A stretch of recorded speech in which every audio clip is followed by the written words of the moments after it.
പശ്ചിമേഷ്യയിലെ സമാധാന ചർച്ചകളെക്കുറിച്ചുള്ള പരസ്പര വിരുദ്ധമായ പല റിപ്പോർട്ടുകളും ഇപ്പോൾ വരുന്നുണ്ട്. എന്നാൽ അതിനിടയിൽ മേഖലയിലേക്ക് ആയിരക്കണക്കിന് സൈനികരെ അമേരിക്ക അയക്കുന്നു എന്ന റിപ്പോർട്ട് ഈ യുദ്ധം കൂടുതൽ വഷളാകുമെന്ന സൂചനകളാണ് നൽകുന്നത്. കര ആക്രമണത്തിന് നീക്കം എന്നാണ് വിദഗ്ധരുടെ വിലയിരുത്തൽ. ഇറാനിലെ തങ്ങളുടെ സൈനിക നീക്കങ്ങളെ സഹായിക്കുന്നതിനായി ആർമിയുടെ 82ാം എയർബോൺ ഡിവിഷനിൽ നിന്നുള്ള ഏകദേശം 3000 സൈനികരെയും 2 മറൈൻ യൂണിറ്റുകളെയും ഇറാനിലേക്ക് അയക്കാൻ പെന്റഗൺ തയ്യാറെടുക്കുന്നതായാണ് റിപ്പോർട്ടുകൾ. അധിക സൈനികരുടെ ഈ എണ്ണം വെച്ച് നോക്കിയാൽ ഏറെ നാൾ നീണ്ടു നിൽക്കുന്ന ഒരു കരയുദ്ധത്തിനേക്കാൾ കൃത്യമായ ലക്ഷ്യത്തോടു കൂടിയ സൈനിക നീക്കങ്ങൾക്കുള്ള പദ്ധതിയാണ് ഇതെന്ന് സൈനിക വിദഗ്ധർ പറയുന്നു. വിരമിച്ച American army lieutenant colonel Daniel ഡേവിസിന്റെ കണക്കുകൂട്ടൽ പ്രകാരം ഏകദേശം 4000 മുതൽ 5000 വരെ നേരിട്ട് യുദ്ധത്തിൽ ഏർപ്പെടുന്ന സൈനികർ മാത്രമാണ് ഇപ്പോൾ വിന്യസിക്കപ്പെടുന്നത്. ഒരു ചെറിയ ലക്ഷ്യസ്ഥാനം പെട്ടെന്ന് പിടിച്ചെടുക്കാൻ ഈ എണ്ണം മതിയാകും. 82ാം എയർബോൺ ഡിവിഷൻ എന്നത് വളരെ വേഗത്തിൽ പ്രതികരിക്കാൻ സജ്ജമായ ഒരു സേനയാണ്. അതിന് പിന്നാലെ വലിയൊരു സൈന്യം വരാനിരിക്കുന്നു എന്നതിന്റെ സൂചനയാണ് ഇതെന്നും കൂടെ ഡേവിസ് പറയുന്നു. അത്തരമൊരു വലിയ സൈനിക നീക്കത്തിന് മാസങ്ങളോളം നീണ്ട തയ്യാറെടുപ്പുകൾ ആവശ്യമാണെന്നും അദ്ദേഹം പറഞ്ഞു. അമേരിക്കയുടെ ഒരു ലക്ഷ്യം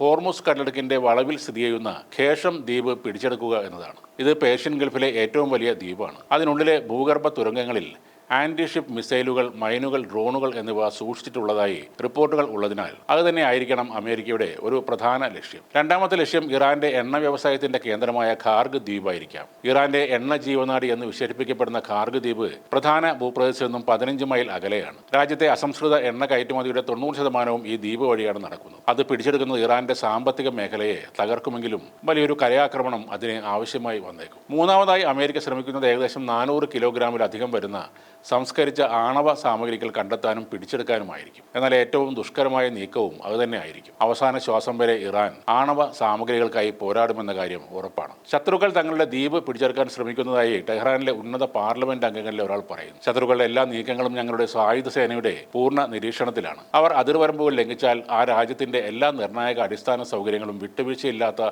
ആക്രമണങ്ങളുടെ ലക്ഷ്യസ്ഥാനമാകുമെന്ന് ഇറാന്റെ പാർലമെന്റ് സ്പീക്കർ മുഹമ്മദ് ബാഗർ ബഡിഗാഫ് എക്സിൽ ഒരു പോസ്റ്റിലൂടെ പറയുകയും ചെയ്തിട്ടുണ്ട്. എന്നാൽ തന്ത്രപരമായ ചർച്ചകളിൽ മേൽക്കൈ നേടുന്നതിനായി പ്രസിഡന്റ് ഡൊണാൾഡ് ട്രംപ് നടത്തുന്ന ഒരു സമ്മർദ്ദ തന്ത്രമായിട്ടാണ് ഇപ്പോഴത്തെ ഈ സൈനിക വിന്യാസത്തെ പലരും നോക്കിക്കാണുന്നത്. കഴിഞ്ഞ 3 ദിവസമായി ഇറാനുമായി ഗുണപരമായ ചർച്ചകൾ നടക്കുന്നുണ്ടെന്നാണ് വൈറ്റ് ഹൗസ് അറിയിച്ചത്.